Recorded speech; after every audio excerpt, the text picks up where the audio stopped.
Welcome to the advanced module for the echocardiography learning package for the wax ultrasound. I'm Casey Parker. Now, if you haven't seen the basic module, I recommend that you go back and have a look at that first. That covers a lot of the hands technique, the actual windows, which you'll need to be able to understand this lecture. So have a look at that first. Okay, what are the goals of this echocardiography unit? Well, we want to learn about how to use a clinically based strategy for using bedside echo. The key things that we're going to be looking at is identifying a pericardial effusion and the potential signs of cardiac tamponade. We're going to be teaching you about a qualitative assessment of left ventricular function as opposed to a quantitative assessment, which is what's done by the echo techs. And we're going to be looking at right ventricular strain pattern to see if we can identify patients whose RVs are not functioning. And then we'll talk a bit about the IVC and understand that its relevance to each of these, and also about volume assessment as well. This is really important that we use all of this information, we integrate it into the clinical picture, because echo is a very complicated process and you can certainly make some errors which really do require clinical integration to see if they make sense. And we'll talk about some of the limits of echocardiography, particularly for the qualitative assessment of heart disease. So the basic approach to bedside echo, always look at the patient first. There's a lot of information that can be gained by just knowing about the patient's previous history, looking at their old echocardiograms, looking at their blood pressure, looking at their ECG. If they have a big heart block, that may make a difference. Looking at the chest x-ray and looking at the patient clinically. Are they perfused? Are they shocked? What's going on with the patient? Because we need all this information in order to be able to make rational decisions about what our echo findings actually mean. So we need to ask some very focused questions when doing bedside echo. We're not doing a 45-minute comprehensive examination and writing a 3-page report about this patient. We're trying to answer simple questions such as, is there a pericardial effusion? Is the LV contracting normally and appropriately for this clinical setting? Is the RV big? Is it consistent? Is it bigger compared to the left ventricle? These are very simple questions which we can answer with bedside echo. Now, the other thing that's useful to do is to premeditate what your expectations are. So before you put the probe on the patient, look at the patient and think, what am I expecting to see? So for example, when a patient with septic shock who's hypotensive, you would expect their heart to be pumping harder than usual to try and keep up. They're on an endogenous adrenaline surge. So you'd expect to see a hyperdynamic LV. And then if you don't see that, that tells you something about that patient's heart. So just think about what you're expecting to see beforehand. Now, the heart's a complex structure. It's very easy to make a heart look abnormal in one view just by being slightly off axis, rotating or fanning the probe in the wrong plane. You can make most parts of the heart look abnormal. So before you call something abnormal, you want to look at it in at least 2 views. So don't just look at one view and say, oh yeah, the LV is small and hyperdynamic. It could be that you're just slicing it the wrong way. And so you need to look at it on multiple views. Now remember, Remember that normal can be abnormal. As I said before, a normal functioning LV in a shock patient is not right. They should be hyperdynamic. Having said that, most cases, when you see something abnormal, it probably is, but just think about that. Is this appropriate for this patient at this time? Here's a basic spreadsheet which Dr. Rippey and colleagues have created over the years, and this looks to answer some key clinical questions, looking at things that you may see on the echo, and across the top there, the different diagnoses, so cardiac tamponade, big PEs, hypovolemia, vasodilation, and a primary left ventricular systolic failure. Now, it's really good to come back and refer to this afterwards, and we'll be talking through this as we go, but these are the sort of simple binary decisions and patterns that we need you to start recognizing to be able to make rational calls with an echocardiogram. So let's start with pericardial effusions. Now, pericardial effusions are generally pretty easy to spot, although sometimes they can be harder, particularly if they're not nice and black, if they've got a bit of texture to them, or if there's fresh blood, for example, as we talked about in the eFast module, they can sometimes look quite grey. Now, we always measure the size of the effusion in diastole. So diastole is when the ventricle is expanded to its maximum, and that's usually when the effusion is at its smallest, where you're measuring it. And obviously in some places, like the effusion at the anterior part here is smaller than the posterior part. So you need to look at that, and sometimes the effusion can be loculated or dependent. So look all around the heart when you see an effusion. The general rule is that anything under 1 centimeter is small, anything between 1 and 2 is medium, and anything that's greater than 2 is a large effusion.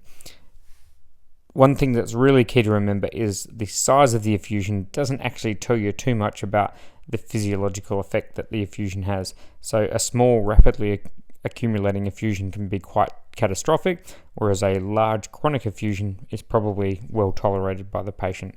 So it's more about the time scale rather than the actual size of the effusion. If you see a very small effusion and it disappears completely in diastole, i.e. you can't actually see it when the heart's at its maximum volume, then that's probably a normal physiological amount of free fluid and is unlikely to be causing any problems. Now the big question we're going to ask is, if there is an effusion, is it causing tamponade physiology? Now tamponade is still a clinical diagnosis. The echo can certainly help you, but it's definitely not something that you want to call just on the echo alone. So you need to look at the whole patient. And some things that can be really useful is looking for clinical evidence of pulsus paradoxus. And you can actually see this in a SATS probe trace. You can see it if you have an art line in, and clinically you can sometimes feel it as the patient breathes. You can feel the volume of their pulse getting bigger and smaller with inspiration and expiration. And that's a sign of what we call intraventricular interdependence, which is one of the symptoms of tamponade physiology. We're going to show you how to look at the RA and the RV for collapse, and obviously looking at the IVC is an important thing, because if you have an obstructive cause of shock and if this tamponade's creating a very high intracardiac pressure, then you should see a large static IVC. If you've got a big effusion or an effusion you think may be causing tamponade and a flat looking IVC, then it could be that you've got a patient that both has tamponade and has a volume loss, which is not that uncommon in many clinical scenarios, but that patient probably needs volume in the first instance rather than treatment for their tamponade straight up. So let's have a look at a few cases here. First case, this is a subcostal view. We've got some liver here at the front. You can see this is the RV on the top and the left ventricle at the back. And in between the liver and the free wall of the RV there, you can see there is a very small effusion. If you look at the markers here, it's definitely under 1 centimeter. And when you watch this video, you can see that it's moving and it's probably in the small range. Let's have a look at this one now. This is a parasternal long axis view. So the probe's here near the sternum. We've got the right ventricular outflow tract, the left ventricle, and we can see an effusion in the posterior part of the heart. And this is the left atrium sitting here, this round structure here. The other round structure you can see, which is key, is the descending aorta, which sits just behind the left atrium.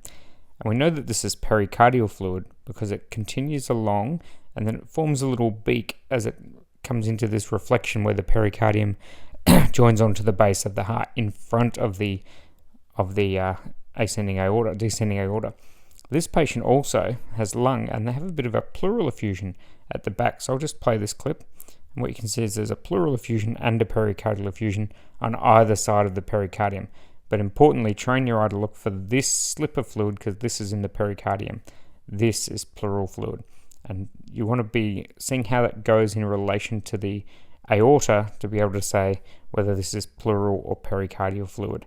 And this patient just happens to have both, which is also not that uncommon in some disease states such as heart failure. So just be aware of that. You can be tricked if you think that that's pericardial when it's actually pleural fluid. I'll just play that one again. As that heart's beating away there, you can see quite a decent size. It's probably 2 centimeters, and you can see that it's definitely going in front of the IVC. And as the lung swings in and out here, you can see that pleural fluid down there in the posterior costophrenic angle. All right, another one. This one's not too hard. This is a huge pericardial effusion. You can see it comes all the way around the front of the heart here. It's probably well over a couple of centimeters. So this is a 2 centimeter marking. So it's definitely a few centimeters at the front there. And you can see that this heart's actually swinging. So this is actually swinging back and forth within the pericardial sac. And so this patient may have something like electrical ultrasounds. You can see on the ECG here, you've got larger and then shorter spikes as the heart swings from side to side. So that's another sign of tamponade that you may see on the ECG. To sort of confirm that this is a large effusion. Generally, if you're seeing that swinging, it's generally quite a large effusion. Let's go have a look at a few more. So here's another one. This is a subcostal view once again. And what I want you to look at here is we've got a large effusion. You can see it's quite big. It's probably a few centimeters at the back, a few centimeters at the front. Now we're going to focus in on the right ventricle and the right atrium. You can see that the right ventricle and right atrium are doing what's called the trampoline move. The right atrium's collapsing, and then the right ventricle's collapsing in sequence.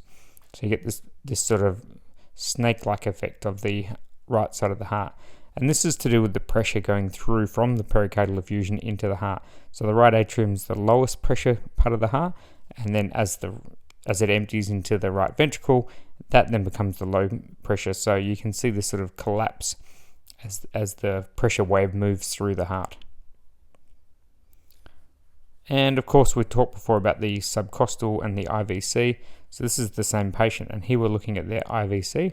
You can once again see that large effusion just above the liver there, but this IVC is big and it's fixed in volume, and it's not really moving at all. It's probably 2 centimeters in diameter, and so this is consistent with an obstructive form of shock. So this could be a tamponade going on.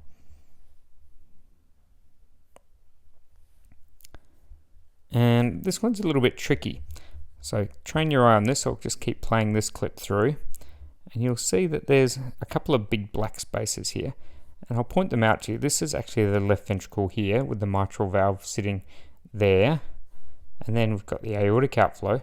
The right ventricle outflow tract is actually this little tiny thing here, and this is the big effusion at the front. It'd be very easy to think that that's actually the right ventricular outflow tract between the pericardium there and the free wall of the right ventricle, because it's quite large. And I just want you to keep your eye on that. There's not much effusion back around here at the posterior aspect. So this is a loculated effusion that's only seen in the anterior part of the heart. This could also be causing some tamponade, and it looks like it probably is, because that right ventricle is really quite collapsed compared to the left. Though, as I said before, you'd need to look at the patient, look at their vitals, feel for pulses, paradoxes, and just decide whether this is actually a true tamponade or not.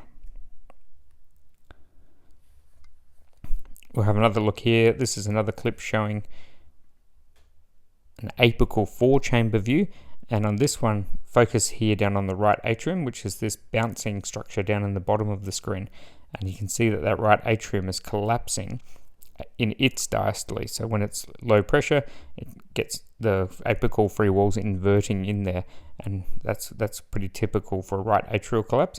However, the right ventricle, which is the one on the left of screen, of course, actually doesn't seem to be collapsing that much. So here we've got right atrial collapse, but not much right ventricular collapse. We'll talk about the significance of that in a minute. And another one, this is once again a subcostal view of the heart, and here we can see both right atrial and right ventricular collapse through the cardiac cycle. So the atrium's collapsing and then the ventricle's collapsing after it. So this is probably one that is going to be heading towards tamponade. Once again, clinical diagnosis. And finally, I'll show you these clips. This is taken from a patient that has chronic uremia. And what we can see is a massive effusion here, and it's got all this fibrinous debris floating in it, so it actually looks pretty abnormal. But if you follow the actual right atrium down the bottom here in the right ventricle, they're not really collapsing at all. So this is a chronic effusion, and though it's been there a long time, the heart has compensated, and this patient doesn't have any tamponade physiology.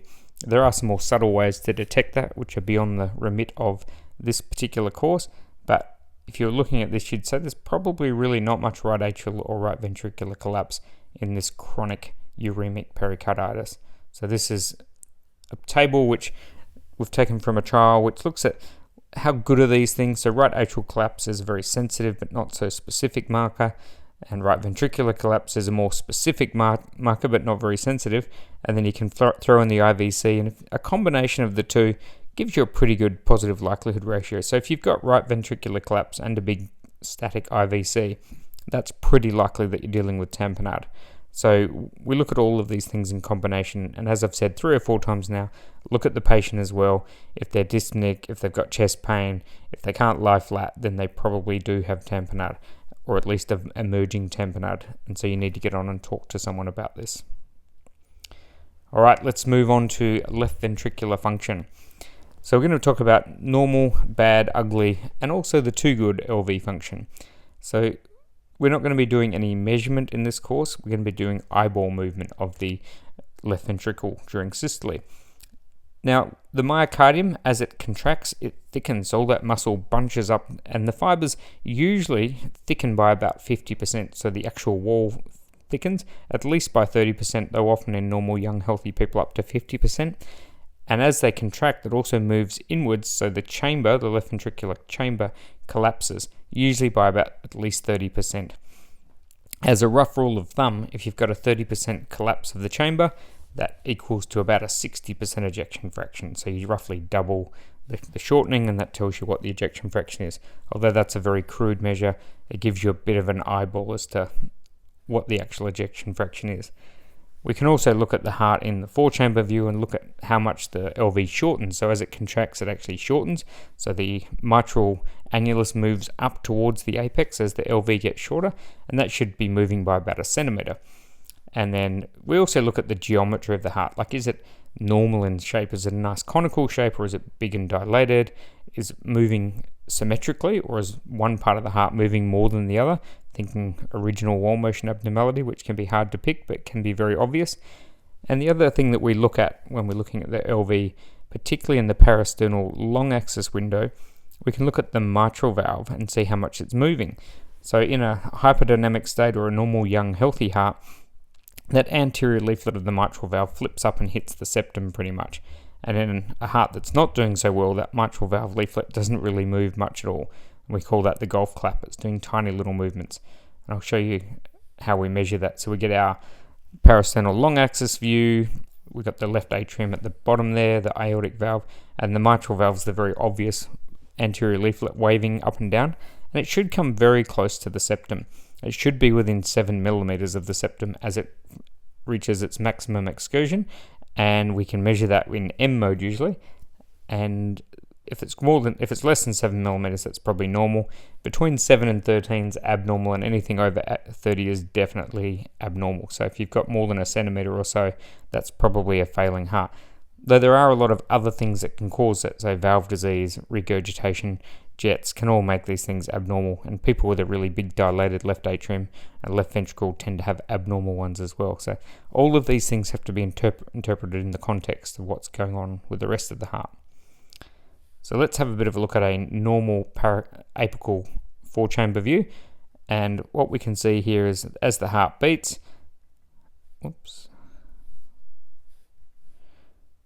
it moves. You can see that the left ventricle is moving up and down, so it's shortening, and you can see the walls are contracting, they're coming together, and the walls are thickening. I just want you to pay attention to the way that all happens. So it's sort of a synchronous movement.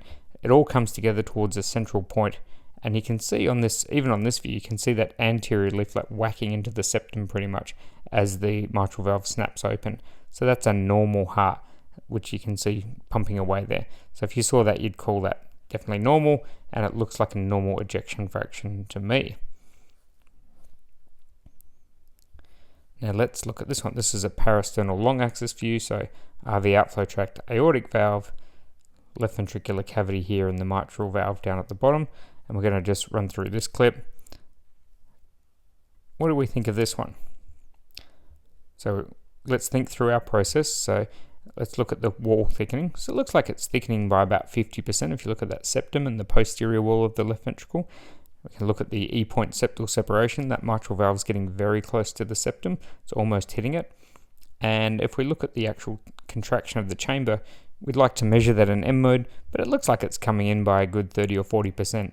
So that's most likely a normal parasternal long axis view with a normally functioning heart.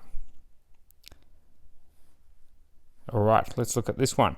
Here is another heart. This one maybe isn't quite doing so well. So this left ventricle to me looks a little bit on the dilated side, When we look at that mitral valve, it's sort of getting close to the septum, but maybe still a centimetre if you compare it there to the markings on the side. And if we look at the actual movement of the left ventricle, there's a little bit of movement down at the base, near the base of the mitral valve, but that apex really isn't moving too much at all. It's really a bit hypokinetic. And when you compare it, the thickening of the wall, yeah, it's thickening a little bit, but not as much as the other one. So I would probably think this is somewhere in the mild to moderate school of failure in terms of left ventricular ejection fraction. And then we'll have a look at this one, another clip here. Whoops. And once again, keep a close eye on that free wall of the left ventricle and just see what it's doing. So there is some movement there. It looks like it's moving okay. But if we were looking at a young, otherwise thinking healthy person, would expect it to be doing a little bit more than that, particularly up around that free wall. It doesn't appear to be moving quite as much as I would expect.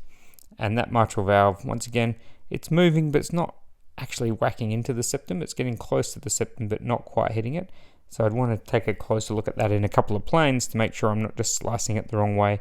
Look at the parasternal, look at the subxiphoid, and try and get a good look at all different aspects of that LV to see if this is a true mild to moderate failure of the LV function. As opposed to this one, so we'll put this one on, and this one's pretty obvious. So if we play this clip through, we've got a huge LV, a giantly dilated chamber, and you can see quite thin walls. They're not really thickening much at all. If you look at this free wall of the LV as it's contracting, not much really changes. And if you look at this, this is the golf clap. So this is the mitral valve, really not moving much at all. It's just barely opening as the LA dilates and blows into the left ventricle. And so it doesn't get anywhere near the septum. So this would be more at the severe end of LV function. I'd just estimate this person's ejection fraction to be, around the 20% mark, not doing well at all. And lastly, we'll look at, this is all from the same patient. Look at the LV chamber here as it moves. You can see it's really getting really close together. So those walls are kissing. They're almost kissing there. And as we look at the parasternal short axis view, we'll see what happens there. Whoops. And the parasternal, the long axis view, the short axis, you can see that chamber's emptying by well over 50%. It's probably more like 70 or 80% that it's emptying. So this is a hyperdynamic heart. And this is very common, this is normal, particularly in a young healthy person that's in a state of shock or someone with sepsis that has a normally functioning heart. You would expect that their LV would be pumping harder, so this is what you see in the instance of a hyperdynamic heart. It can also happen in various other states, dehydration, some drugs can cause it, but that's what it looks like.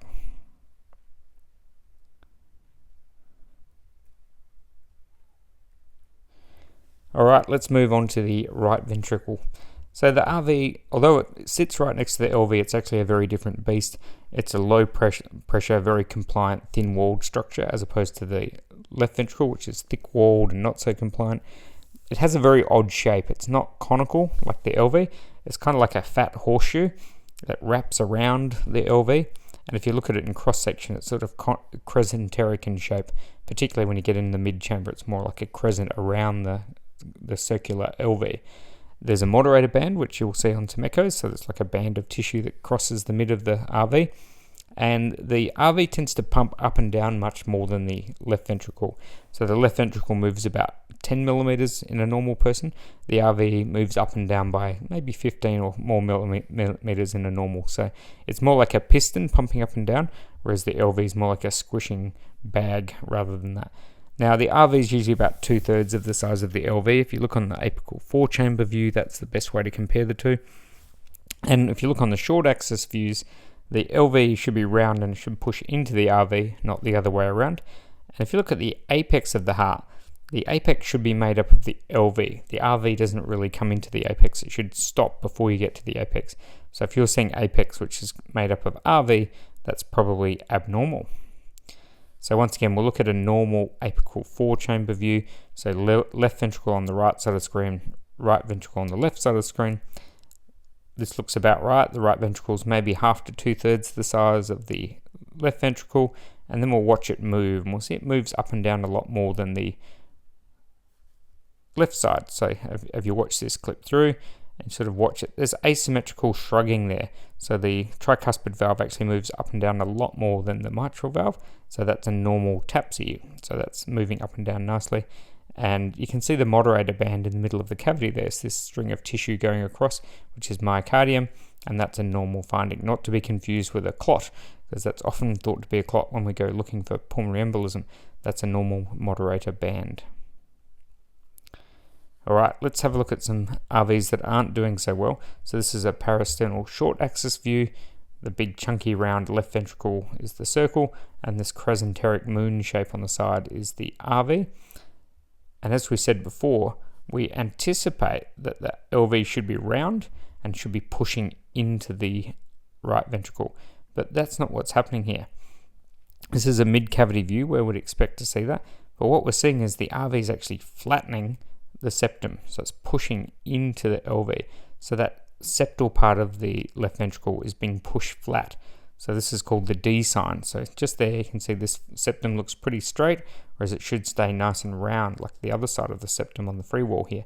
So this is a D sign of pulmonary hypertension. We don't know what the cause of it is, but it just tells us that the pressure on the right side is higher than it should be for whatever reason. And have a look at this in a parasternal long axis view. And you can see here, normally the left atrium, the aortic outflow, and the right ventricular outflow are about the same size. But here our right ventricular outflow looks huge. It's bigger than the left ventricle, which is not normal. And if you watch that septum, you can see it bouncing up and down as it's getting squished by the right ventricle as it contracts. So that's an abnormal parasternal long axis view. And once again, not the ideal window. You'd want to turn and look at this in the short axis to sort of look at what's actually going on in the interplay between the two ventricles. And here's another apical 4-chamber view of a heart. What's going on here? There's a few things happening. We can see there's a relatively generously sized right ventricle, which looks about the same size as the left. So being the same size is not normal, so that should be smaller than the left ventricle. You can actually see an intracardiac wire hanging there in the RV, so this patient probably has a pacemaker or an ICD in place. And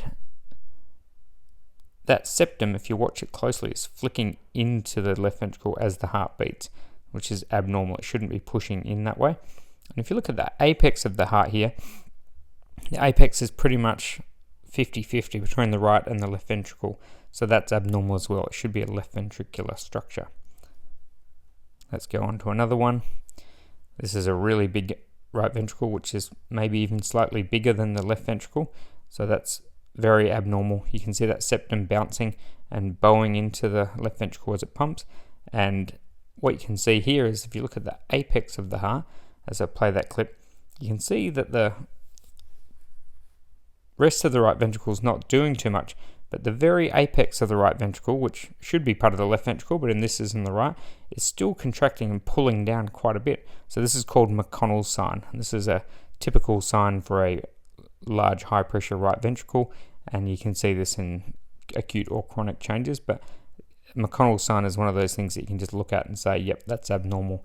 So that's a McConnell's sign with a winking apex made up by the right ventricle.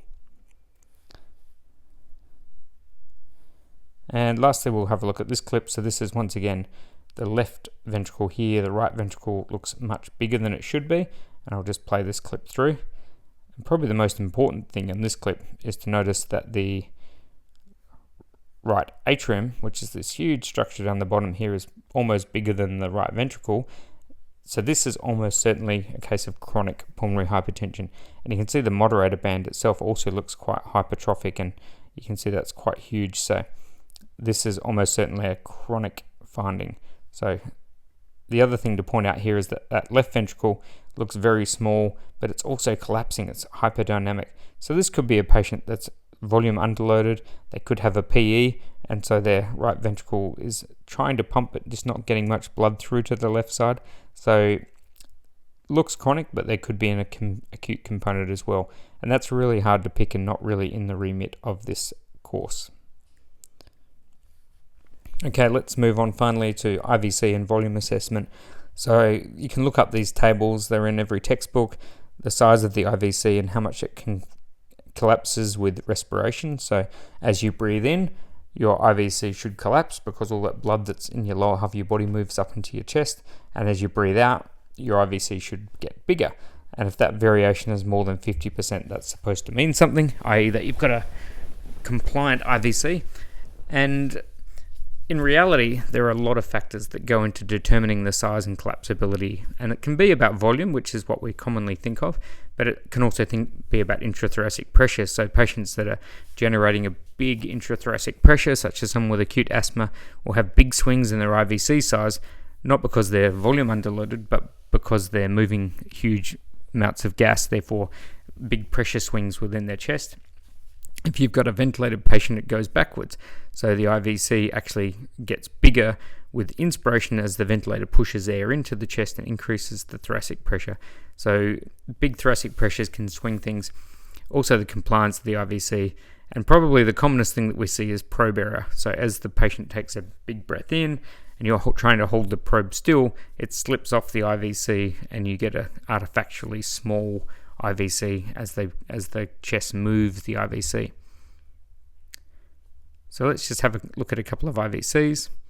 So here's the heart on the right of screen, the liver here, and you can see the IVC at the back there, and it looks pretty small and it seems to be collapsing with respiration. So if we just play that through a few times, it's definitely under a centimeter and it's getting very small. So yeah, that's probably a small IVC. If you look at the same patient, this is in a cross section, so we've turned the probe 90 degrees, and you can see this IVC is a very small structure, and it definitely looks like it's collapsing as the patient breathes in and out, and it's pretty small to start with. So that is a patient with a small IVC. So what does that mean? Well, it's tricky because let's look at this. This is the long axis view of the subcostal window, but now turn the probe so that we're looking down towards the IVC, putting the probe towards the bed.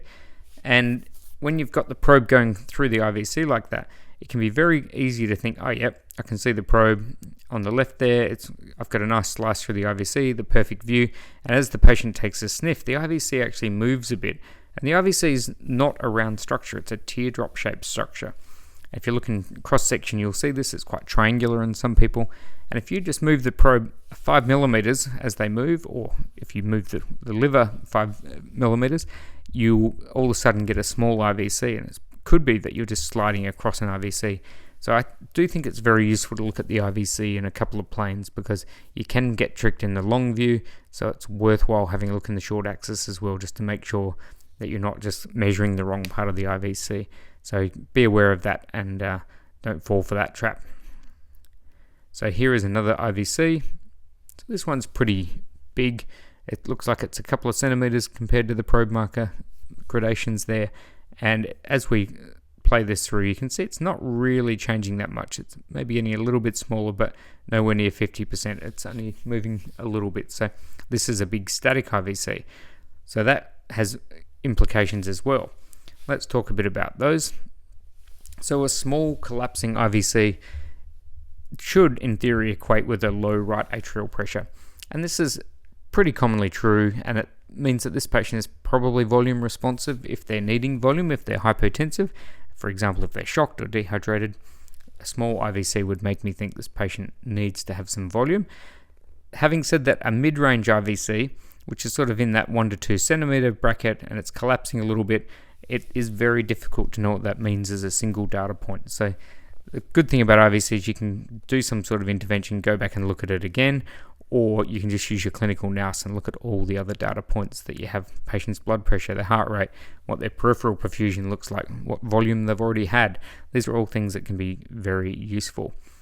The large full static IVC is what we think of as high right atrial pressures, and that's true. However, we do tend to conflate the two high right atrial pressures with the idea of the patient being volume overloaded, and that's not actually true. As I said before, there's lots of things that can create high right atrial pressures, and volume overload is one of them, but there are lots of other things. You need to think about this. You need to look at the heart and the lungs and the IVC. You need to look at the left ventricle. So if you've got a big static IVC and the left ventricle looks like it's really working hard, that doesn't really make sense, because if there's a big IVC, they should be overloaded, that LV should be getting full, it should be doing fine. So you need to think about obstructive causes for that patient's hypotension or shock. So a PE, tamponade, right ventricular failure, tension pneumothorax. If you've got the ventilator setting set up wrong, so there's lots of PEEP or really high pressures, these are all things that could make the IVC look big, and yet the patient doesn't necessarily need volume. In fact, volume might not be the right thing to do for them at all. So just think about that when you're thinking about IVCs. I think the small collapsing IVC is useful, and I think the large static IVC is useful, but you have to think about it in terms of pressure, not in terms of volume. Alright, that's the end of this module. I hope you've enjoyed that, and we will do a hands-on session and go through all of this stuff, but it's very complicated, and I want you to start thinking about echo in terms of pressure and start thinking about it in terms of those simple binary questions, because it's quite complicated echo, and you can lose a lot of time in practice looking at different parts of the heart, wondering what's going on, and I think it's probably one of the more difficult bedside POCUS applications, but definitely something that we can do as long as we know the normals, know the abnormals, and know the pitfalls. Alright, see you later.